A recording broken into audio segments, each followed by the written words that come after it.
Мансур Әлфрейс улы Нурияхметов Аскын районы Иске Казанчы мәктәбендә директор булып эшләйм. Тарих дәресләрен алып барам. Миңа 39 яшь.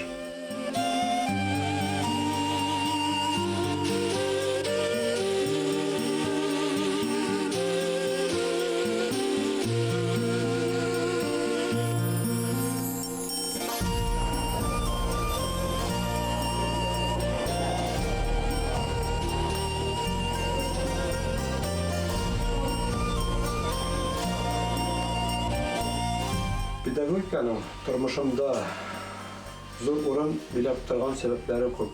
Әтием тормышында күп еллар, күп төрле илләрдә эшләгән булса да, мәктәптә эшләгән 10 ел чорын иң бәхетле, иң күңелле вакыт дип сөйләгән әле дә исемдә.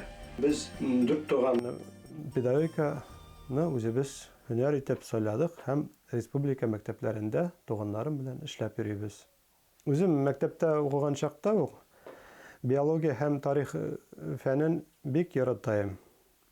Мәктәпне тәмамлаган чорда биология фәнен ничектер алга алып, мин үзем биология һәм химия факультетына кердем. Әмма укыган чакта тарих фәнен ярату миңердән читкә китмәде.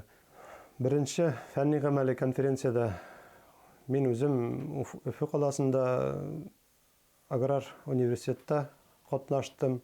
Гуманные отношения к животным дигән тема белән чыгыш ясадым. Миңа бик якын. Мин үзем философияны да, тарихны да, биология фәнен дә яраткан. Менә шундый междисциплинар өлкәдә эш алып бара идем. Давайте мы проверим домашнее задание. Ответим на вопрос. В какой деревне Аскинского района произошла большая трагедия для башкирского народа? В честь него и сооружен памятник, который вы видели, когда ездили на экскурсию в деревню Султанбекова. Пожалуйста, Илья.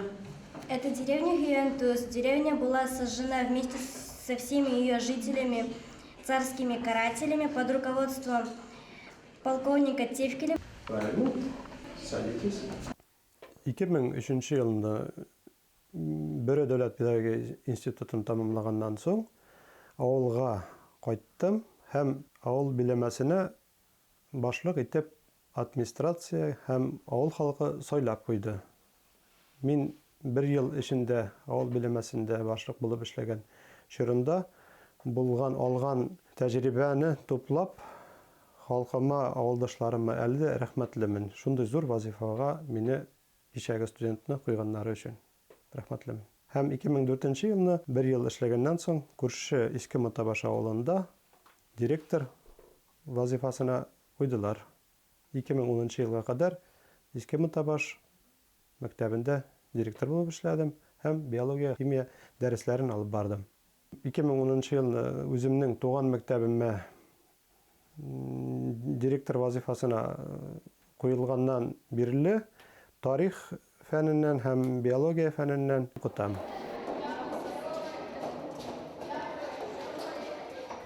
Мансур Әлфрейсович эшкә башлау белән безнең мәктәпнең тормышы бөтенләй үзгәрде.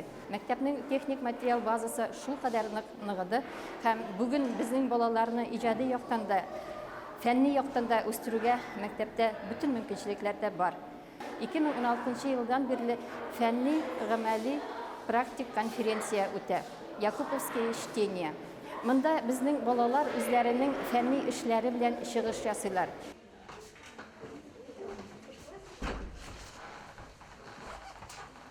У нас в своей работе, которую мы с тобой в этом году будем делать, язык танупский, башкир, мы будем опираться именно вот на эти источники. Вот башкирская энциклопедия и история башкирского народа. Мансур Әлфрейс улы мине туган якты өйрәнүгә һөю ятты инде. Уның менән 2 ел рәттән фәнни-гамәли конференцияларга катнашабыз. Беренче эшем минең Фархуллина Наҗия багышланган иде. Ул танып шифахананың нигез салучысы. Үткән елны Иске Казансы һәм тирә-як авылларны электрлаштыру турында эш менән катнаштым инде. Конференцияда балалар үзләре бер рәттән укытучылар, фән өлкәсендә югары нәтиҗәләргә ирешкән гыйльми хезмәткәрләр белән бер рәттән чыгыш ясап, үзләренең мәкаләләре белән булган китапка, сборникка бастырылырга дип уйладык һәм эшлибез дә. Я занимаюсь научно-исследовательской деятельностью, изучаю родной край, историю жизни известных людей. Например, я участвовала в якуповских чтениях. Там моя тема была ветеран Великой Отечественной войны Гайсин Малик Акзамович. И я не собираюсь останавливаться и дальше буду участвовать в таких научных конференциях. Тарих фәне бик кызыклы, бик мавыктыргыч, әмма шундыктан да аның төрле концепциялары, төрле гипотезаларга таянып эшләргә кирәк бит инде. Мәгълүмат кенә бирү түгел, укытучының төп эше ул балаларны аңларга, үзенең урынын табырга өйрәтү.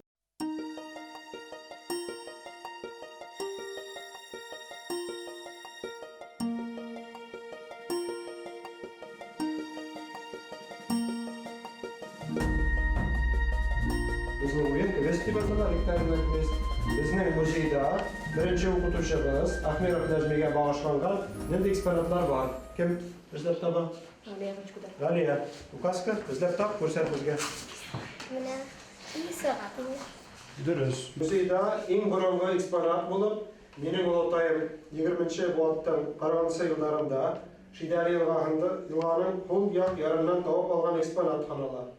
Шул предмет белән сыйфа эшләгез. Дәрес кызык булырга тиеш. Интернет челтәре смартфоннан баланы тартып алып, тарих дәресендә бүтән дәресләрне без мавыктыргыч итеп төрле яңа формаларда алып барырга тиешбез. Шуның өчен интернет киңлекләрендә телевидение бүтән яклап электрон мәгариф системасындагы булган алдынгы технологияларны кулланып, без мәктәптә эшлибез. Безнең Иске Казанчы мәктәбе үзебезнең мәгариф программасы буенча цифровая образовательная среда дигән проект бар безнең ил буенча. Мәктәпкә бик күп күләмдә электрон санлы техника кайтарылды. Һәм без аны бүген өйрәнеп, кулланып эшләргә тырышып ятабыз. Все цвета можно закодировать с помощью 3 цветов. Это красный, зеленый и синий.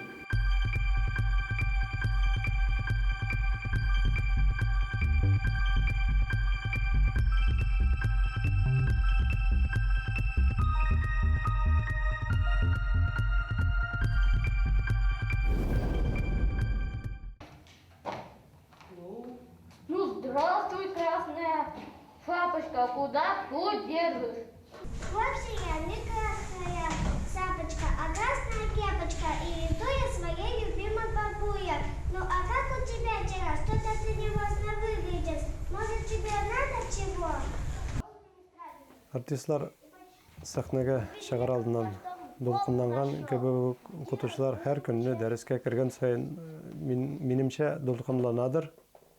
Һәр дәресне ничегрәк яхшырак бирергә, үзенең өстендә эшләп, ниндирәк мәгълүмат бирергә, ниндиләр яңалык кертергә укытучы тырышып эшләргә тиеш бу өлкәдә дә. Һәм белемен камилләштермәгән укытучы бүгенге көнне мәктәптә эшләй алмый, минемчә.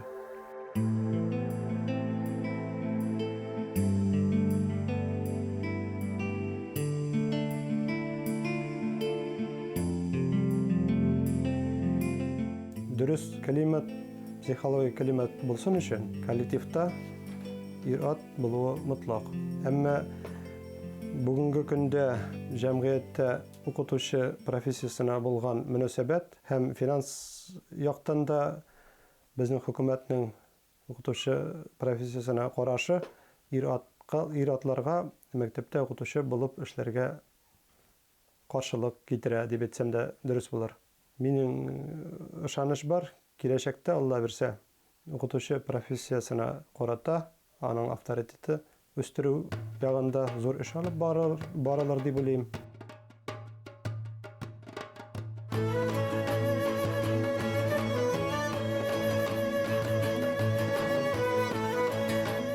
Безнең Авылда, төбәктә һәм безнең мәктәптә укып чыккан күренекле шәхесләребез бик хисап. Мәсәлән, әйтеп китәсем килә, Әлфис Суфиян улы Гаязов. 2010 елны мәктәптә ул үз исеменә стипендия булдырды. Ул елда үз вакыт табып, кайтып тапшыра. Һәм балалар, укучылар шуны күреп үсә. Үземнең балалар да фәнгә, гыйльми эшкә ярату белән карый.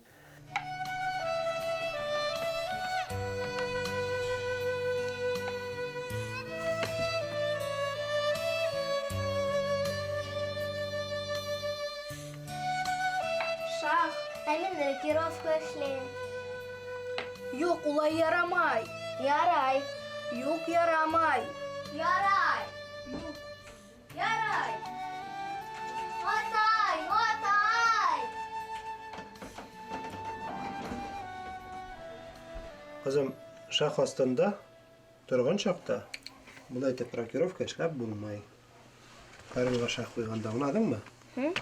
Аны яки ябып куйып була. Менә Ферза белән ябасың. Яки карын белән чыгарасың. Аңладыңмы?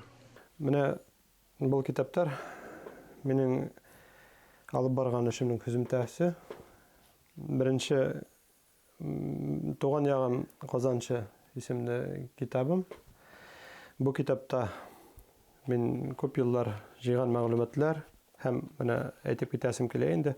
Озагында Казанчы авылының булган ревизские сказкалары, архив материаллары буенча кулланып язылган һәм эшләнгән. Иске Казанчы мәктәбенең 100 еллыгына багышлап Әлфис Суфияновичның идеясы «История школы и образования в Казанчинском крае». Өченче безнең бергә язган эшебездә Марат Талгатович Якупов белән бергә «Ислам в Башкортостане от утверждения до возрождения». Безнең Аскын районы гына түгел, республикабызның төньяк көнбайышында булган дингә кагылышлы бөтен тарихи мәгълүматлар җыелган инде. 4нче китап өстендә эшлим. Ел азагында күренекле шәхес безнең төбәктә Иске Казанчы мәктәбендә директор булып эшләгән Зия агай Күлбековның тууына 125 ел. Койда шешергә. Хәзер кызым төшәм, яме, рәхмәт.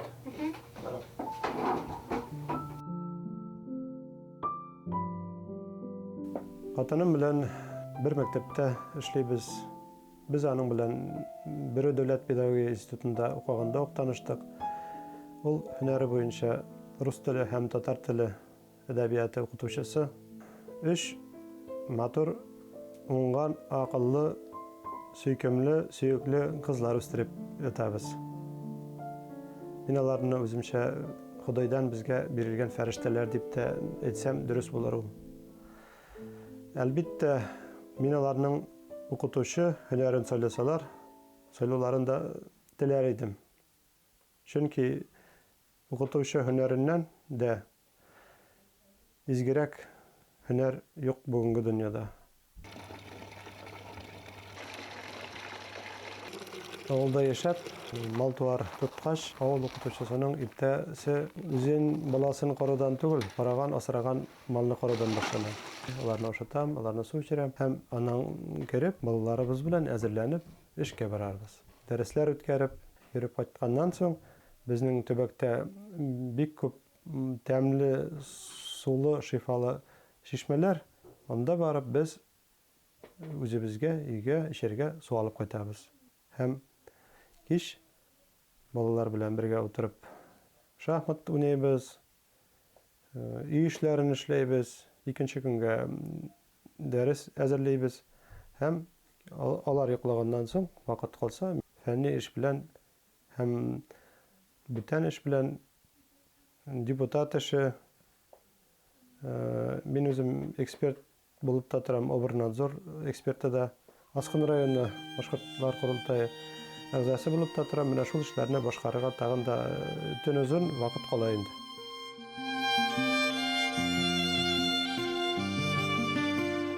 Леонардо да Винчиның сүзләренә таянып, мин тормыш девизымны шулай димен. Һәрбер каршылыкны ныкышмалылык һәм тырышлык белән җиңеп чыгарга була.